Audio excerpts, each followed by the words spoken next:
Hello everyone, কেমন আছো? সবাই ভালো থাকো। আমি ভালো আছি, আপনারাও ভালো থাকুন। পুজো ভালোভাবে কাটান।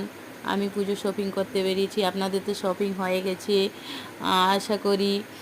এখনও দেখুন বৃষ্টি পড়েছিল, জল দাঁড়িয়ে আছে, আমি বেরাতে পারিনি এবং আমার ফাইন্যান্স প্রবলেমও ছিল, তাই জন্য আগের থেকে কিনতে পারিনি।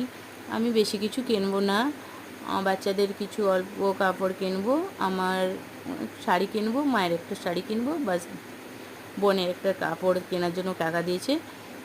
ভালো লাগলে লাইক কমেন্ট করুন। এখানে নতুন শপিং মল হয়েছে মালঞ্চ রোডে। 3টে শপিং মল অ্যাকচুয়ালি আছে আমাদের, তারপরে এটা নতুন ওপেনিং হয়েছে খড়গপুর শহরে।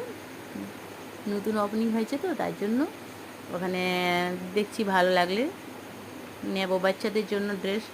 টাটা, ভালো লাগলে বাই।